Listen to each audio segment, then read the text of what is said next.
Olá, galera, super bom dia. Como vocês estão? Espero que vocês estejam bem, que vocês estejam em casa, se cuidando, que os familiares de vocês estejam todos bem, resguardados nesse processo de isolamento social durante a pandemia.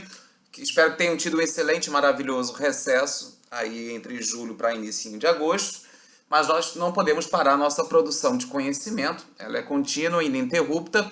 E por conta disso, hoje nós vamos dar prosseguimento à nossa matéria de História 2, analisando um pouco do que vai ser a figura da Era Napoleônica. É um período marcante que impactou inclusive, né, o cenário brasileiro. Você se lembra quando nós analisamos um pouco do período joanino, a chegada da corte no Brasil, né, em 1808, a transferência, né, da corte real para o Brasil, e os fatores de transformações, né, que levou o Brasil, uma vez que o Brasil era colônia de Portugal, e essa corte agora aqui, o Brasil precisava dar um aporte, e era justamente nessa influência de conjuntura, né, da era napoleônica na Europa. Bom, quando falamos de Napoleão, nós temos que entender que ele tem um movimento extremamente dualista.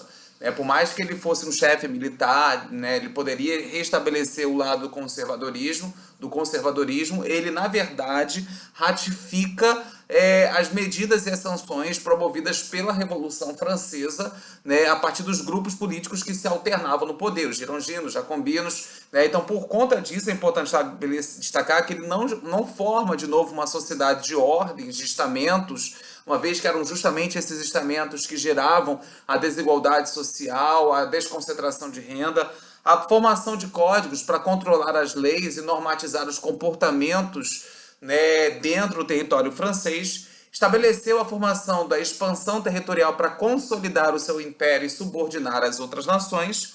Contudo, quando falamos desse movimento pendular, desse movimento dualista da figura napoleônica, nós temos que entender também que ele contraria alguns princípios propriamente da revolução, né, dos ideais revolucionários, ditos libertários, promovidos pela Revolução Francesa. Dois deles principais. Primeiramente, ele vai criar a formação de uma nobreza imperial. Por mais que ele não forme uma sociedade de ordens, ele volta a formar uma sociedade com uma nobreza imperial, e a nobreza, enquanto um segundo estado, foi ponto de questionamento durante o processo revolucionário, e ele contrariou o princípio de autodeterminação dos povos, por mais que ele tenha redemarcado as fronteiras geopolíticas europeias após o processo revolucionário.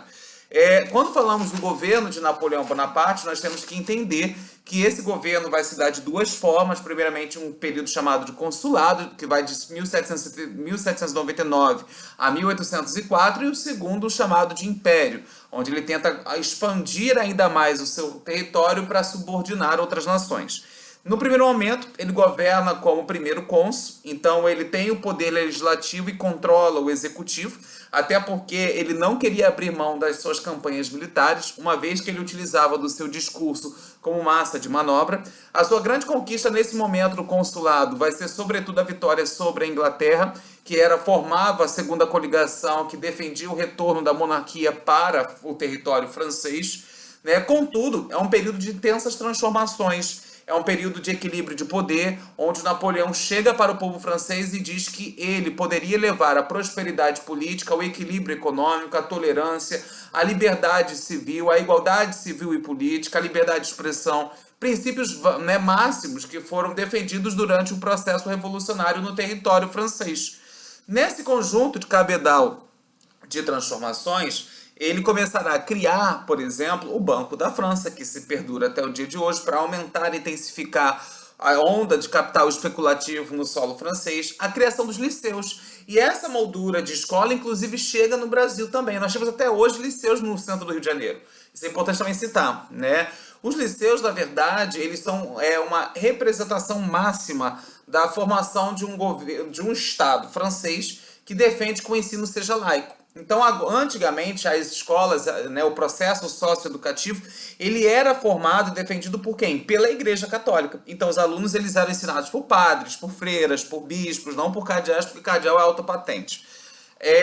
E aí, o que acontece? Agora, com o Napoleão no controle do Estado, essa laicização se intensifica. E aí, a criação do liceu é uma expressão máxima da formação de uma profissão docente laica, controlada e burocratizada pela figura do Estado na chancela do Napoleão Bonaparte. Outra questão também, ele nessa busca de uma tolerância, ele estabelece a volta dos imigrados, né? Esses imigrados muitas das vezes eram exilados, sobretudo porque eles eram contra o processo revolucionário na França, então perceba que ele tenta ter um processo de diálogo, e a assinatura da concordata com a igreja. O que é a concordata com a igreja?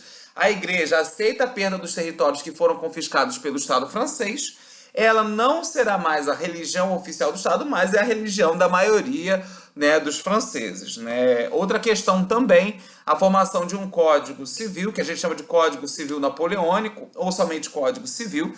Esse código é um conjunto de leis, né, no intuito de dar uma jurisdição, uma burocratização por parte desse Estado no controle, na normatização dos comportamentos da população francesa, onde, na verdade, nós vamos perceber o seu caráter extremamente autoritário. Os empregados eles vão ser subordinados aos seus patrões, as greves serão proibidas, as mulheres eram subordinadas aos pais e, posteriormente, aos seus maridos, a cidadania era assinada, transmitida pelo pai, isso é importante também citar, né? Por mais que houvesse uma liberdade de expressão, nós percebemos ainda uma subordinação por gênero dentro do território francês, ratificado pelo Código Civil ou Código Napoleônico. Pessoal, o Império marca uma cisão de um período de estabilidade para um período de instabilidade, sobretudo após a assinatura do Tratado de Amiens em 1802. O período do Império vai de 1804 a 1815, onde nós temos um caráter de uma maior nacionalização, de um patriotismo, podemos dizer, de Napoleão, e uma expansão das suas fronteiras no intuito de subordinar outras nações de acordo com seus interesses econômicos. Na verdade, né, por que nós temos nesse momento uma instabilidade? Porque nós vamos perceber que a Inglaterra irá formar a terceira coligação, mesmo tendo sido após, né, derrotada na segunda, e não somente isso. Nós vamos perceber também que justamente o retorno daqueles exilados, eles começam a fazer burburinhos, balbúrdias, né, revoltas, demonstrar sua insatisfação contra a figura de Napoleão Bonaparte e o processo revolucionário no interior da França.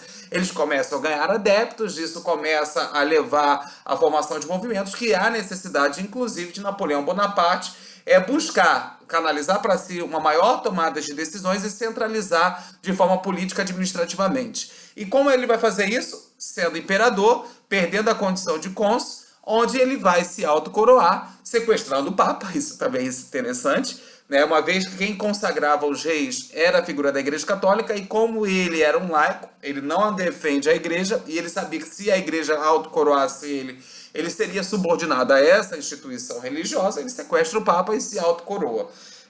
Outra questão também que é importante destacar é justamente nesse momento do Império que nós vamos ter a formação da Batalha de Austerlitz, né? Essa Batalha de Austerlitz é considerada a maior vitória de Napoleão Bonaparte na condição de imperador, onde não somente ele derruba a terceira coligação, como também estabelece a assinatura do Tratado de Presburgo, onde na assinatura do Tratado de Presburgo nós vamos perceber a criação, a Áustria vai perder os territórios na Europa Central e cria-se a Confederação do Reino a partir de Napoleão Bonaparte. Outra questão também que é importante citar nesse momento do Império é a assinatura do bloqueio continental. Por mais que a Inglaterra fosse a maior inimiga da França, e inclusive Napoleão tentou dominar e derrotar a Inglaterra na famosa Batalha de Trafalgar, ocorrida em 1806, Napoleão não vai conseguir. Representa uma grande derrota para Napoleão Bonaparte, obviamente não como na Rússia, mas ele precisava criar um mecanismo para evitar a expansão da Inglaterra e derrubar o seu domínio, uma vez que ela já era uma nação que havia passado por um processo de revolução industrial. E aí um ponto que merece destaque é que no ano de 1806 temos a assinatura do bloqueio continental, onde se estabeleceu que a proibição que já era existente de produtos ingleses na França para a Europa, de Lisboa até São Petersburgo, agora ela é ratificada, agora ela é consumada, e posteriormente, no ano de 1807, nós temos o Decreto de Milão, que expande esse bloqueio, onde todos os navios que trocassem produtos com um navio britânico ou visitassem um porto britânico seriam considerados navios ingleses. Logo, eles poderiam ser confiscados por essa alfândega francesa caso aportasse na Europa continental. Isso representou um enfraquecimento por parte da Inglaterra E nós temos um ponto de destaque. Uma vez que a Inglaterra recebeu o apoio de Portugal e Espanha, o que Napoleão Bonaparte faz de forma estratégica?